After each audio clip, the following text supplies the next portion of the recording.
ነባር አሽከርካሪዎችን በድጋሚ እንፈትናለን የሚለው ውሳኔ በአሽከርካሪዎች ዘንድ ተቃውሞ ገጠመው። የትግራይ ሕዝብ ጦርነት ስለተቃወመ እየታሰረ ነው ሲል ስምረት ፓርቲ ለአዲስ ማለዳ አስታወቀ። ጋና በደቡብ አፍሪካ በተቀሰቀሰው የስደተኞች ተቃውሞ ምክንያት ዜጎቿን ማስወጣት ጀመረች። ፔንታጎን በኩባ ላይ ወታደራዊ ጥቃት ለመሰንዘር የሚያስችሉ ቅድመ ሁኔታዎችን በማጠናቀቅ የፕሬዝዳንቱን ትዕዛዝ እየተጠባበቅን ነው ተባለ። ጤና ይስጥልኝ አዲስ ማለዳ ተከታታዮች፣ ዕለታዊ ዜናችን ተጀምሯል። በመግቢያችን ላይ ያስተዋወቅናችሁን ጨምሮ ሌሎች ዘገባዎችንም ይዘናል። አብረን እንቆይ።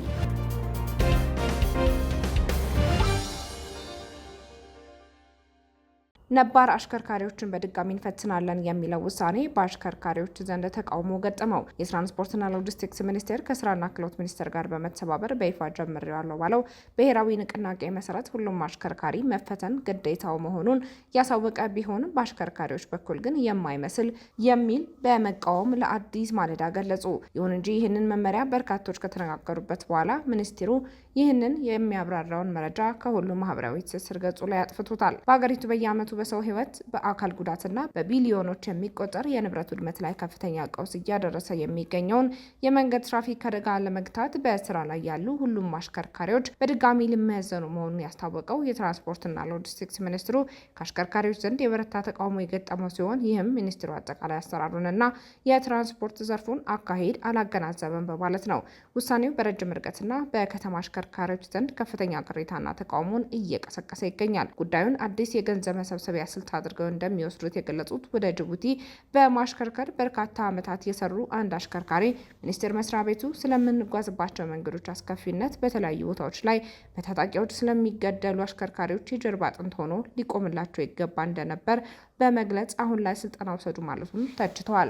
ሚኒስትሩ አክለውም ሀገራዊ ፕሮጀክት ነው ሲል የጠራውን እና ወደ ትግበራ ለማስገባት በሀገሪቱ ያሉ አሽከርካሪዎች ምዝገባና ስልጠናውን በተመለከተ ሚኒስቴር መስሪያ ቤቱ ከኤስዲኤስ ሴፍቲ ኤንድ ድራይቪንግ ስኪልስ ጋር በትብብር ለመስራት የሚያስችለውን የስራ ውል ስምምነት በሚኒስትር ዴኤታው በሮ ሁሴን ጋር መፈራረማቸውን ገልጿል። የሀገሪቱ ትራንስፖርት ዘርፍ በኃላፊነትና በበላይነት የሚመራው ሚኒስቴር መስሪያ ቤቱ በሀገር አቀፍ ደረጃ የአሽከርካሪዎች የብቃት ምዘና፣ የስልጠናና የደህንነት ማሻሻያ ፕሮጀክት ያለውን የመንገድ የትራፊክ ደህንነት በማጠናከር ረገድ ከፍተኛ አስተዋጽኦ ያደርጋል የሚል እምነት በመያዝ መሆኑንም ገልጿል። አዲስ ማለዳ ያነጋገረቻቸው የረጅም ርቀት አሽከርካሪዎች ያላቸውን ስጋትና ተቃውሞ በመግለጽ ለሙስና የሚያጋልጥና አላስፈላጊ ወጪ የሚጨምር እንደሆነ አንስተዋል። አሽከርካሪዎቹ ስማቸው እንዳይጠቀስ የፈለጉ ሲሆን ሚኒስቴር መስሪያ ቤቱ ከቅርብ ጊዜ ወዲህ እየወሰዳቸው ያሉ እርምጃዎች መታየት ያለባቸውና የአሽከርካሪዎችን ሕይወት ያገናዘበ መሆን እንዳለበትም አስገንዝበዋል። ሚኒስቴር መስሪያ ቤቱ አዲሱ አሰራር ከሰው ንክኪ የጸዳና ቴክኖሎጂ ተኮር ቢልም በአሽከርካሪዎች ዘንድ የሚንጸባረቁ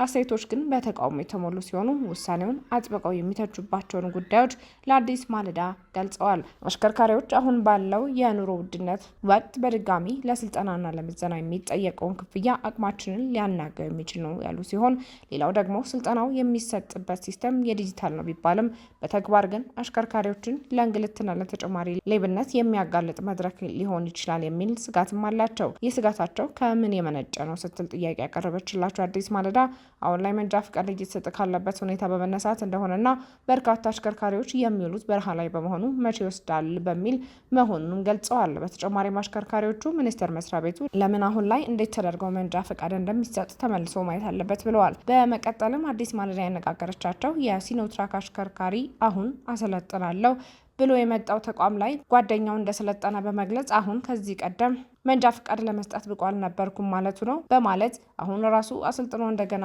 ይፈተኑ ብሎ በሀገር አቀፍ ደረጃ እንደገና አሰልጥኖ ልፈትን ብሎ መምጣት ጥያቄ የሚያጭር ነው ሲሉም ተናግረዋል። አሽከርካሪዎቹ አክለውም ለበርካታ ዓመታት ያለ አደጋና ስጋት ያሽከረከሩ አንጋፋ ባለሙያዎች ባሉበት ሀገር እንደ ተራ ጀማሪ እንደገና እንፈትናለን ተባልን የሚሉት አሽከርካሪዎቹ ይህም ያለው ሚኒስቴር መስሪያ ቤቱ ሙያቸውንና ልምዳቸውን በዜሮ የሚያባዛ እናም ያልታሰበ ነው በማለት ለአዲስ ማለዳ ገልጸዋል። ከ20 ዓመት በላይ መሪ ይዤ ከሀገር ሳቋርጥ የኖርኩ አሽከርካሪ እንደ አዲስ እንፈትን ሲሉ ምን ማለት ነው? መቼ ነው የምፈተነው?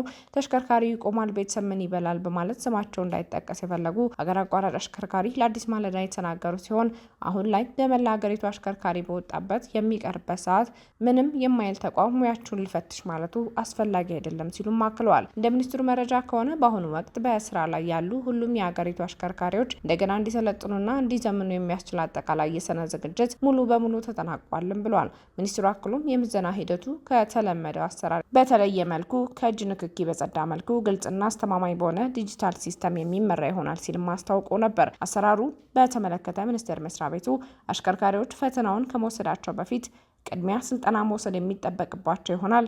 ይህም ከመጀመሪያ ምዝገባ ጀምሮ እስከ ስልጠናው ምዘናውና ሰርተፊኬቱ ድረስ ያለው ሂደት በዘመናዊ ሲስተም ይተገበራልም ብሏል። ይሁን እንጂ ሚኒስቴሩ በማህበራዊ ትስስር ገጹ አስፍሮት የነበረውን መረጃ በተለያዩ ወገኖች ትችት ከገጠመው በኋላ አጥፍቶታል። አዲስ ማለዳ በጉዳዩ ላይ ከሚኒስቴር መስሪያ ቤቱ መረጃ ለማግኘት የሞከረች ሲሆን ለጊዜው ማካተት አልቻለችም።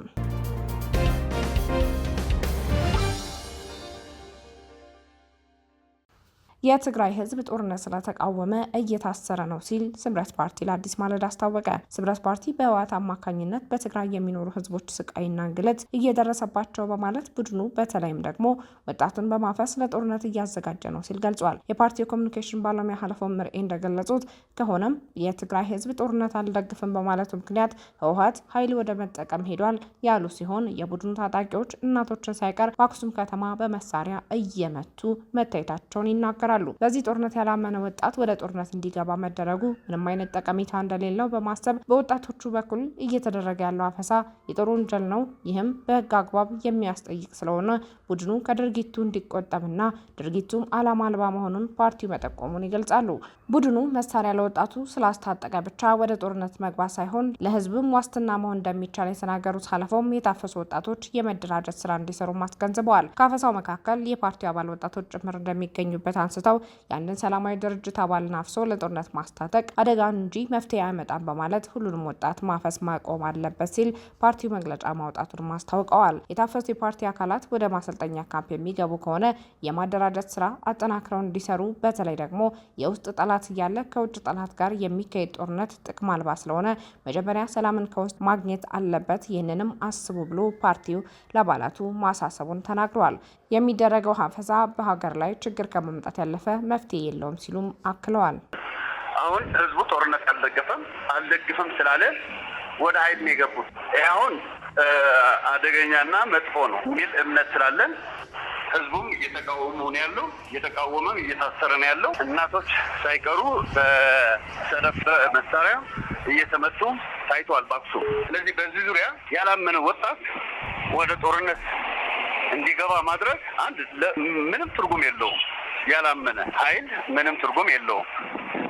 የማሳመን ችሎታም የለውም፣ አቅሙም የለውም፣ አላማም የለውም።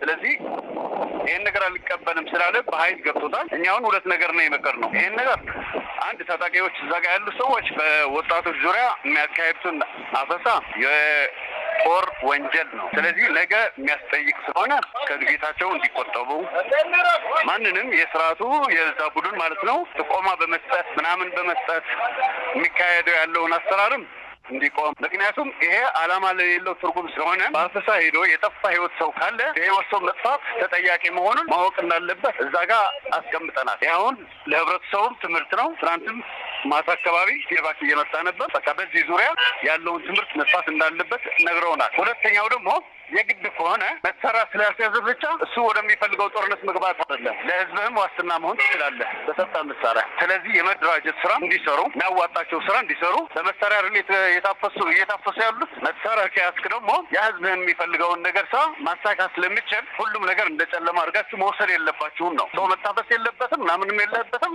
ግን ይህን ሳይሆን ከቀረ ግን የመጨረሻውን እድሉ እንደ ሞተ ወይም ደግሞ ሁሉም ነገር ሞራሉ እንዲወድቅ እንደሌለበት በተለይ የኛ ሰዎችም እየታፈሱ ያሉ አሁን የስምረት አባላትን ጭምር እየታፈሱ ነው ያሉ።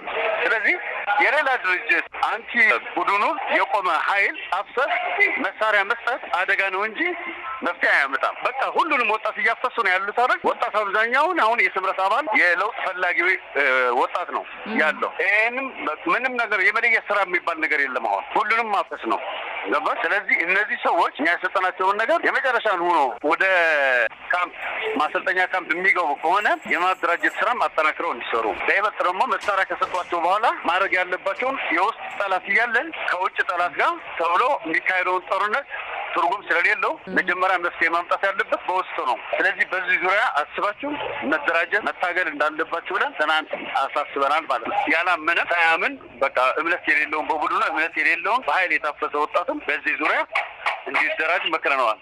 ከመፍጠር በስተቀር የሚያመጣው ለውጥ የለም ነው።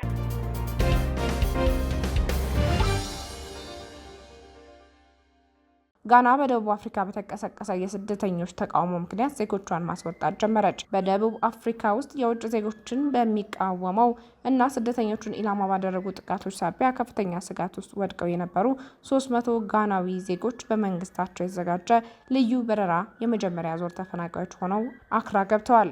የጋና ባለስልጣናት ወደ ሀገራቸው የተመለሱትን ዜጎች በአክራ ዓለም አቀፍ አውሮፕላን ማረፊያ አቀባበል ያደረጉላቸው ሲሆን ወደ ማህበረሰቡ በቀላሉ እንዲቀላቀሉ የሚያስችል የገንዘብ ድጋፍ፣ የስነ ልቦና እገዛና የትራንስፖርት አቅርቦት ጭምር እንዳዘጋጁላቸው ገልጿል። ኢትዮጵያ አየር መንገድን በመጠቀም የመጀመሪያ ዜጎቹን ያስወጣው የጋና መንግስት ዜጎች መውጣት እስከፈለጉ ድረስ ይህ ስራ ይቀጥላል ሲልም ጠቁሟል።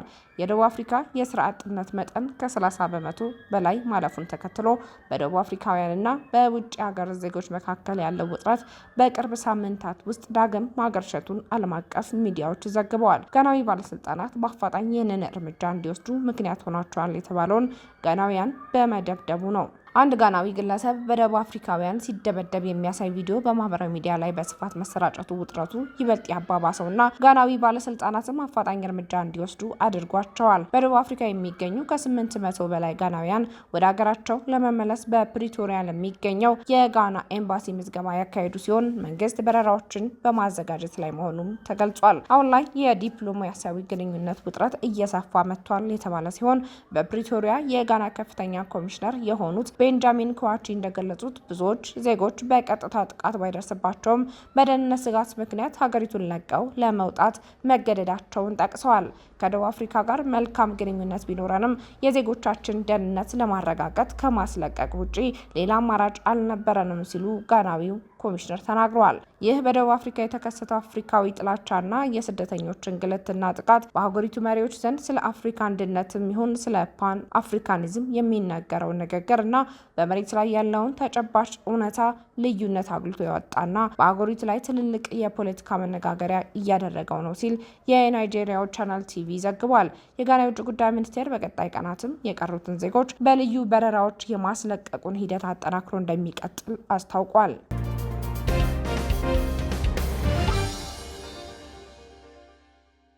ፔንታጎን በኩባ ላይ ወታደራዊ ጥቃት ለመሰንዘር የሚያስችሉ ቅድመ ሁኔታዎችን በማጠናቀቅ የፕሬዝዳንቱን ትዕዛዝ እየተጠባበቀ ነው ተባለ። የዩናይትድ ስቴትስ መከላከያ ሚኒስቴር በኩባ ላይ ወታደራዊ እርምጃ ለመውሰድ የሚያስፈልጉትን ወታደሮችና የጦር መሳሪያዎች በካሪቢያን ቀጠና ለማስፈር ወራትን የፈጀ ዝግጅት አድርጎ አሁን ላይ የፕሬዝዳንት ዶናልድ ትራምፕን የመጨረሻ ውሳኔ ብቻ እየጠበቀ ነው ተባለ። እንደ ፖለቲኮ ዘገባ ከሆነ በአሜሪካ የባህር ኃይል ስር የሚገኘው የካሪቢያን አጥቂ ግብረ ኃይል አሁን ላይ ከታሪክ አኳያ ከመካከለኛው ምስራቅ ውጪ ትልቁ የተባለለትን ስምሪት በከፍተኛ ሁኔታ መያዙን ዘግቧል። አሜሪካ በኩባ ላይ የምታደርገውን ጫና እያጠነከረች መምጣቷ በተደጋጋሚ መገለጹ የሚታወስ ሲሆን በተቃራኒውም ደግሞ ኩባ ከሩሲያ ጋር ያላትን ግንኙነት እያጠነከረች ነው። አሜሪካ በቀድሞ የኩባ መንግስት ምክር ቤት ሊቀመንበርና ከጀርባ ሆነው የገዢው አካል ቁልፍ ሰው እንደሆኑ የሚነገርላቸው ራውል ካስትሮን በአሜሪካ ፍርድ ቤት በወንጀል መክሰሷ የሚታወስ ነው። ይህንን ተከትሎም የፔንታጎን ወታደራዊ ዝግጅት በከፍተኛ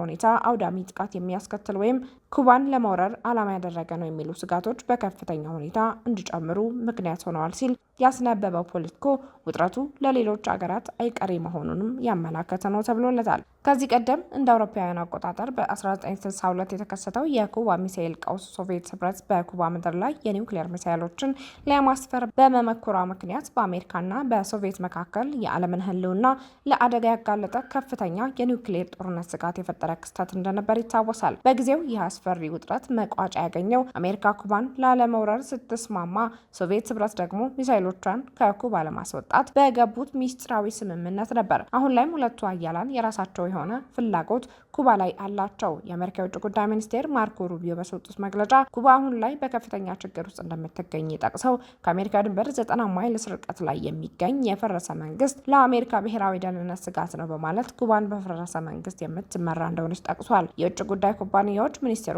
አክሎም ኩባ የሩሲያና የቻይና የስለላ ተቋማት በግዛቷ ውስጥ እንዲንቀሳቀሱ መፍቀዷ ለዋሽንግተን ቀጥተኛ ስጋት ነው በማለት ያላቸውን ፍራቻ ገልጸዋል። ባለፉት ወራት አሜሪካ በርካታ ስትራቴጂካዊ የጦር መሳሪያዎችን በካሪቢያን ባህር አካባቢ ያሰማራች ሲሆን የሀገሪቱ የደቡባዊ እዝ በኒሚቲዝ የቦምብ ተሸካሚ መርከብና በግሪድሊ ደግሞ በአውዳሚ የጦር መርከብ የሚመራ የጦር ኃይል ስምሪት ይፋ መደረጉ ተዘግቧል። ከዚህ በተጨማሪም በቴክኖሎጂ የላቁ የአሜሪካ የስለላ ድሮኖችና የስለላ አውሮፕላኖች በኩባ አቅራቢያ ባለው የአየር ክልል ውስጥ ለወራት ሲንቀሳቀሱ መቆየታቸው በበረራ መከታተያ ድረገጾች ተረጋግጧል ሲል ዘግቧል። ይሁን እንጂ ይህ የረጅም ጊዜ ስምሪት በአሜሪካ ባህር ኃይል ላይ ከፍተኛ ጫና እያሳደረ በመምጣት በርካታ መርከቦች ከተለመደው ከ6 እስከ 7 ወራት የስምሪት ጊዜ ይቆዩ የነበረውን ለ10 ወራት በባህር ላይ እንዲቆዩ አድርጓል ብሏል። በዚህ ምክንያት ወታደሮች መድከምና የመርከቦች ጥገና መጓተት በወታደራዊ ባለስልጣናት ዘንድ ትልቅ ስጋት ፈጥሮ ቆይቷል።